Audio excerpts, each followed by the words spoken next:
My fiancée dropped a bombshell in her bridesmaids group chat. I'll say yes for now, but we all know I'm not staying with him. She had no idea I was part of the thread. I responded with just one line. Make eventually today. Then I sent the screenshots to her parents, the ones covering all the wedding expenses. Funny how fate works. You can spend years methodically constructing something, carefully placing each brick, only to realize the entire structure is compromised by a single crack. For me, that crack showed itself on an otherwise ordinary Tuesday night, exactly 1 month before the big day. The place? A group chat called Bride Tribe. Let me back up for context. I run a business that specializes in high-end home theaters and smart tech installations. I like systems that are clean, efficient, and precise, things that just work. Jessica, my fiancée, was supposed to be the final piece in the meticulously designed system that was my life. Her parents, David and Mary, were covering the entire cost of our massive 6-figure wedding. They came from old money, the kind of people who saw weddings less as intimate commitments and more as strategic alliances. For them, this was the grand finale in their daughter's flawless, curated existence. Truth be told, I liked her parents, genuinely. They were kind, classy, and they'd embraced me as one of their own. They admired the business I'd built from scratch and made a point of telling me so. Of course, their generosity came with a subtle, ever-present pressure. This wedding had to be perfect. It was their only daughter's big day, and they wanted it to be the social event of the season. Jessica was loving every second. She lit up during dress fittings, glowed through cake tastings, and thrived in endless meetings with the planner. She adored being at the center of it all. And I didn't mind. I wasn't marrying the spectacle. I was marrying her. Now about that group chat. A few months back, Jessica's maid of honor, Lauren, a woman I never particularly got along with, created a chat group for the bridesmaids.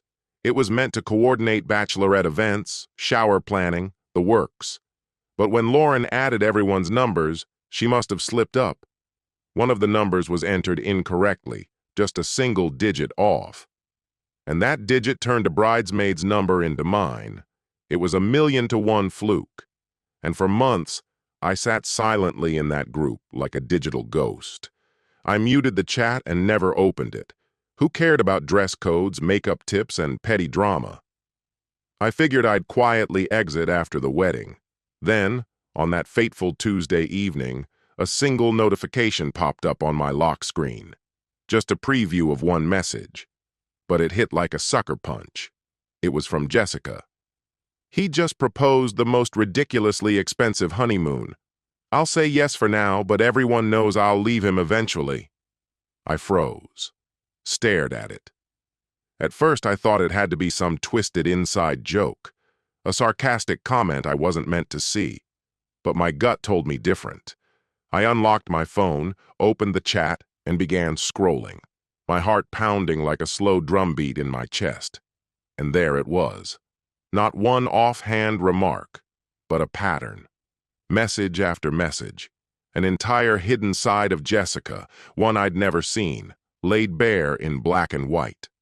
Olivia, one of the bridesmaids, had asked, "Are you sure about this? You can still back out." Jessica had replied, "And give up the wedding? Are you kidding? My parents would murder me. Besides, it's not like it's forever. It's just for now." Another message. "But you don't love him." Jessica again. "Love's a bit of a stretch. He's dependable, safe, a good starting point. I'll stick it out for a while, let him pay off my loans, then find someone a little more exciting." And then there was this gem, in response to a comment about our future house. Even better. After the divorce, the settlement will make a great down payment for my own place. I kept reading. Dozens of messages. Then hundreds. Her whole plan, her real plan, unfolding right there in text. She wasn't marrying me out of love. She was marrying the idea of marriage, the stability, the money, the spectacle. I was a stepping stone, her financial and social launchpad. She didn't want a partner. She wanted a prop. She was laughing about it with her friends. My love, my loyalty, my dreams for our future. all turned into a joke. The woman I had planned to give my life to had revealed herself to be a leech, and her friends, willing cheerleaders. But I didn't feel rage. What settled over me was a cold, clinical detachment, the kind a doctor might feel while examining a scan riddled with cancer. The diagnosis was undeniable, the treatment unavoidable, total removal. I scrolled back to her latest message, the one filled with excited talk about the honeymoon. Her so-called friends had already begun to respond with laughing emojis and words of encouragement. My hands moved to the keyboard. My thoughts were laser-focused. I wrote a single, emotionless line in the group chat, my first and final words to her bridal squad. Make eventually today. Then I took a full screenshot, a long scroll of digital betrayal, and attached it to an email. The recipients? 2 names, David and Mary, her parents, the ones paying for this entire farce of a wedding. Subject line, a change of plans. I clicked send. Then I started packing. Update 1. The silence that followed was the loudest I've ever known. It was the stillness right before a bomb detonates, that terrifying pause before the world explodes. For 5 whole minutes, not a sound, no messages, no calls. Then the detonation hit. The group chat blinked to life. The first message was from Lauren, her maid of honor. Who is this? Is this some kind of joke? Next came a bridesmaid. OMG, is that his number? How did he even get in here? Then Jessica, frantic, panicked, unraveling. Mark, what are you saying? How did you see that? You're not supposed to be in this group. This is a huge misunderstanding. We were just messing around. Please call me, Mark. Call me right now. My phone began to ring, her name on the screen. I let it go. It rang again, then again, and again. While it buzzed in my hand, another notification popped up. An email from David. Just one word. Unacceptable. Seconds later, my phone rang once more. This time it was David. I picked up. His voice was sharp, strained, ready to snap. I just got an email from you, Mark, he said tightly. Tell me this isn't real. I'm afraid it is, David, I replied, voice steady. I was added to their group chat by accident months ago. I never opened it, until tonight. What you read in that email is only part of it. Silence. On the other end, I could hear muffled sobbing. Mary, heartbroken. I'm coming over, David said, then hung up. While I waited, I kept moving. I began sorting through the apartment we had shared for a year. Both names on the lease, but only one of us staying. I packed what belonged to me. Clothes, books, work gear. Nothing of hers. I was a surgeon again, this time removing myself from a toxic host. Jessica was still calling. Now, between the missed calls, came desperate texts. Please, baby, talk to me. It's not what it looks like. I love you. You know I do. My friends are awful. They pushed me into it. I didn't mean any of it. The lies were weak, transparent, pathetic. There was no remorse in her words, only panic over what she might lose. David arrived 20 minutes later. He looked shattered, as if the weight of all this had aged him in an instant. He stepped into the room, eyes scanning the packed boxes. He just shook his head. I've already spoken to the wedding planner, he said quietly. It's over. We're canceling everything. We'll lose the deposits, but it doesn't matter. I won't fund a lie. We sat there in silence for a few long moments. Then he looked at me. I'm sorry, Mark, he said. We raised her to be better than this. So did I replied. He told me he'd called Jessica, ordered her to be at their house in an hour for a family meeting. He asked if I wanted to come, said he'd understand if I refused, but felt I had every right to face her with them. I said yes. The drive to their home felt almost dreamlike, as if I were drifting through someone else's reality. Jessica hadn't stopped texting me the entire way, each message more frantic, more imploring than the last. Now she was claiming that Lauren had taken her phone and sent the messages as some kind of twisted joke. When I finally stepped inside, the atmosphere was thick with silence and tension. Jessica sat on the couch, her face streaked with tears, her complexion pale. Mary was across the room, standing rigid, her expression carved from stone, icy, controlled fury radiating off her. Lauren, the maid of honor, had been called in as well, presumably to answer for her involvement in the chaos. The moment Jessica saw me, she sprang to her feet. "Mark, thank God! Please tell them! This is all a big misunderstanding!" I didn't even glance at her. My eyes locked onto David, who was gripping a printed copy of the email I had sent him. The chat screenshots were laid out like courtroom exhibits. "Jessica," David said, his voice echoing through the room like a gavel strike. "I have 2 questions. Did you send these messages? And do you love this man?"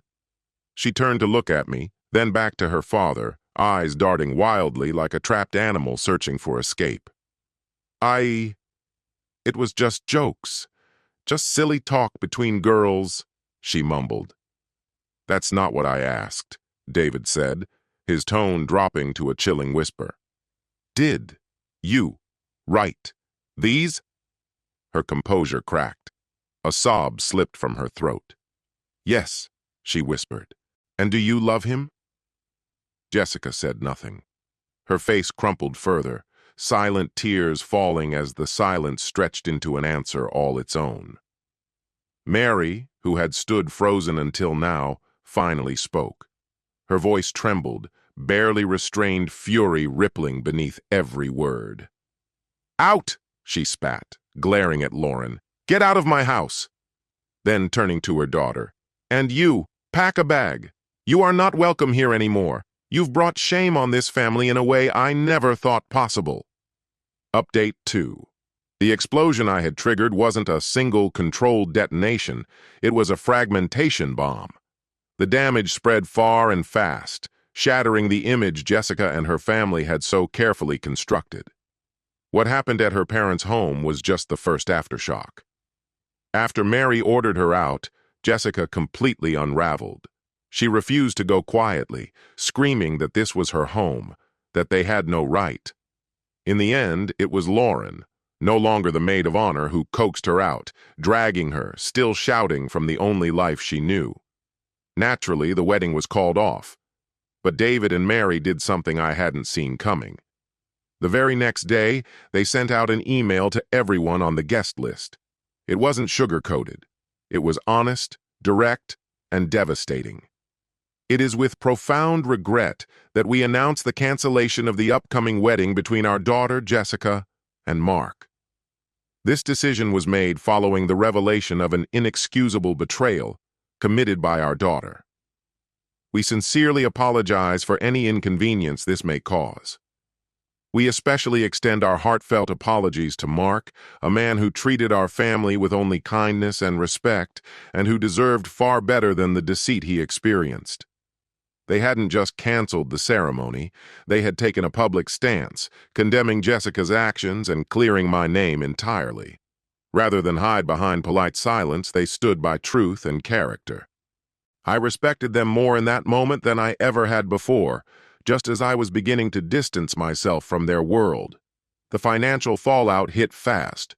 True to his word, David and his legal team meticulously combed through every contract, trying to salvage whatever deposits they could.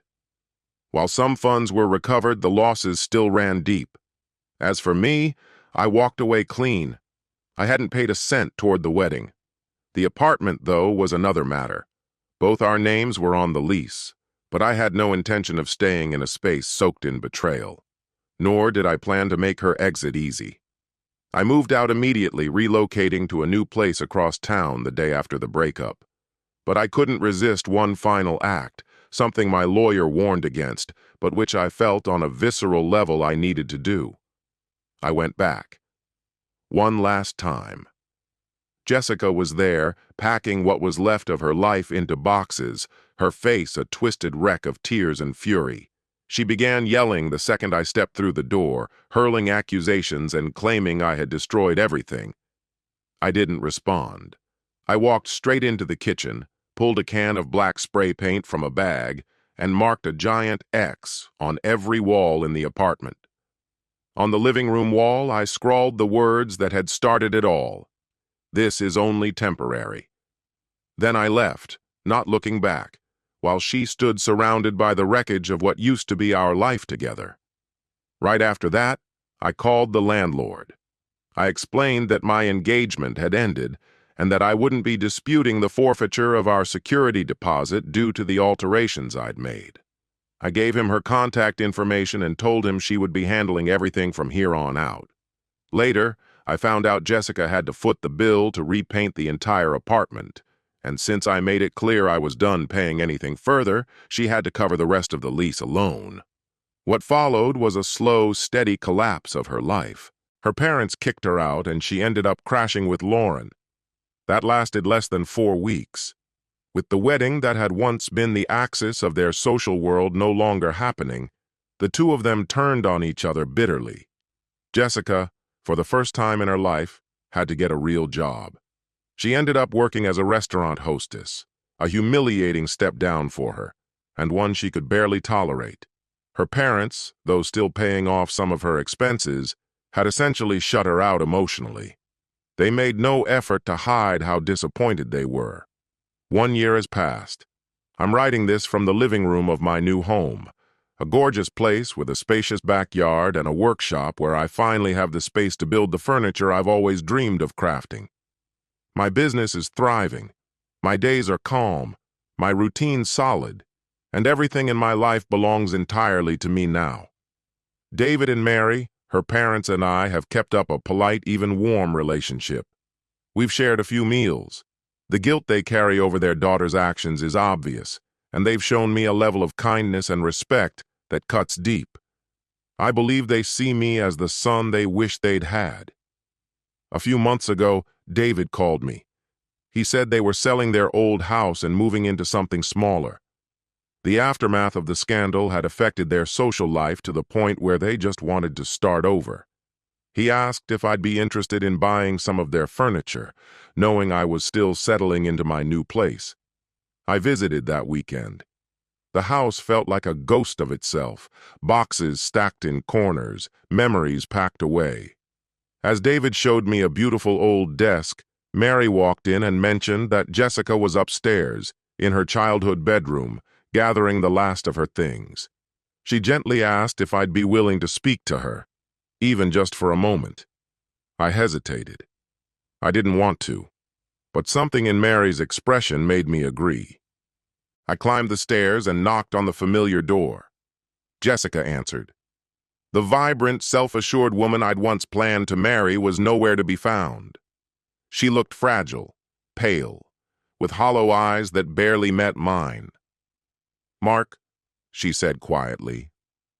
We stood there in silence for a moment, two people who had once promised to share a lifetime, now barely recognizable to each other.